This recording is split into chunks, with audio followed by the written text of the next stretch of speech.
Magandang umaga guys. Dito tayo ngayon sa puno ng pili. At ipapakita ko sa inyo kung paano nga ba ina-harvest yung bunga ng pili. Yan guys, yung malaking puno na yan, yun yung puno ng pili. Malaking pili na to guys, kaya kailangan ng akyatan na maliit para makarating ka dun hanggang sa maliit na sanga na kaya mo nang akapin para makadiretso ka. Yan guys, yung nag-harvest ng pili kung makikita nyo. Yan. Kailangan mo din ng panungkit dahil yung mga bunga ng pili is nasa mga dulo na, maliliit na sanga. So hindi kaya abutin yan. So kakailanganin mo yan na panungkit na kawayan. Ito din guys, ito yung ginamit nila para akyatan, magsisilbing hagdan, kasi yung malaking puno na yan hindi na kayang yakapin yan, hindi na kayang umakyat yan. Ayun, muntik na guys, muntik tayong malaglagan ng pili. Ito guys, yan yung bunga ng pili. Yan.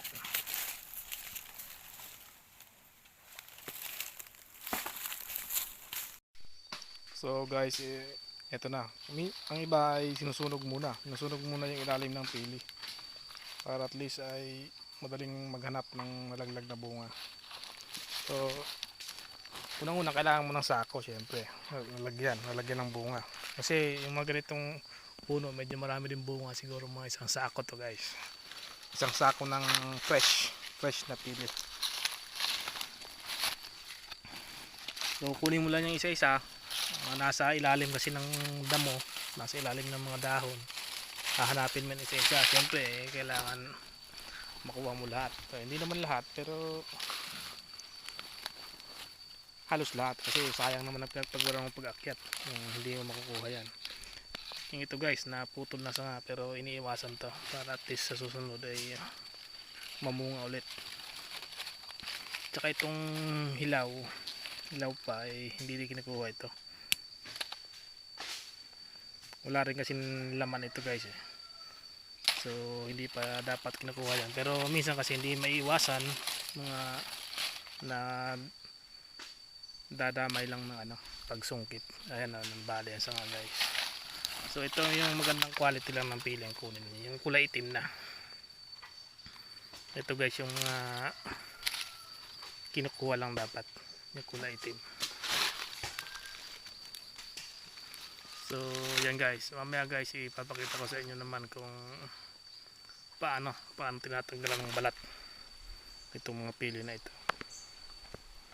So guys, ito na nga yung na-harvest nating pili kanina.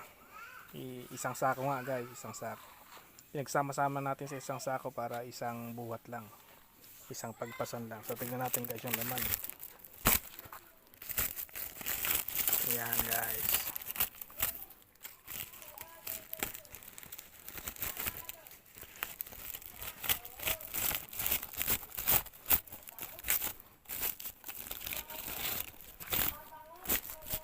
Yan guys, yung mga bunga na harvest kanina.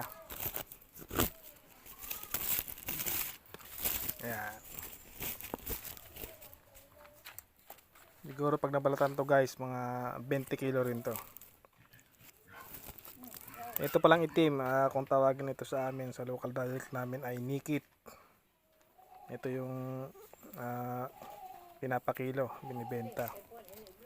Ito naman ay bulaga, yung may kilay yung tawag kasi dito sa paikot na ito, yung pula.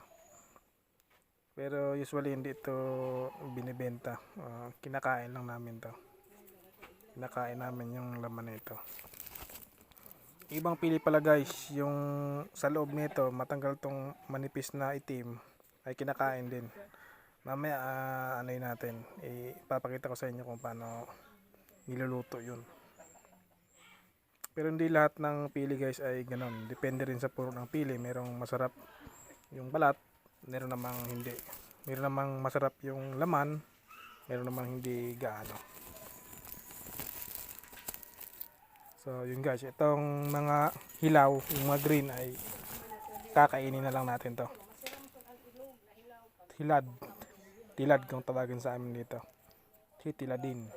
Yan. So guys, ito titiladin natin to. Tilad yung process ng pagtilad na pagkuha ng laman nito guys.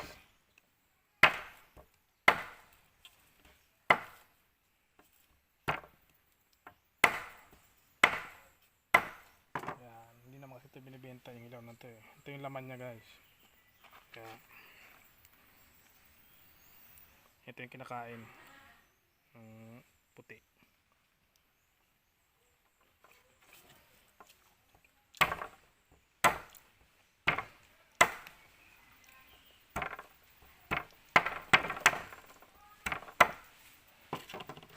Yan.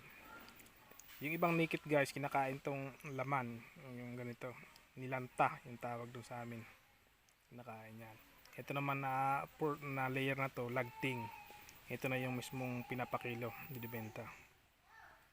Ito naman yung pinakalaman niya. Yung bintahan na ito pag ganito, mga 1,000, 1 kilo. Pag ganito na. Ito yung ginagawang candy. Pili nut at mga kung ano pang mga produkto ng pili. So, ayan guys. So, ito na guys, maglalanta tayo. Kakainin natin yung balat nitong pilit. Masarap guys yung balat nito. Isa ito sa mga puno na masarap yung balat. Masarap lantahin. Linanta ang tawag sa amin ito. Yung puno naman yung tinatawag na lantahan. Pili na lantahan. So, unang-una guys, hugasan muna natin. Kasi, siyempre, minsan nahulog to sa mga kung saan-saan. Kailangan din natin hugasan. Kaya,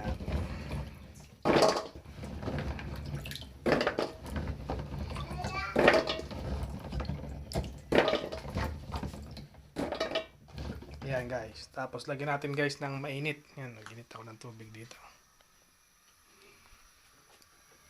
Mainit na yun guys. So, ilalagay natin dun sa pili.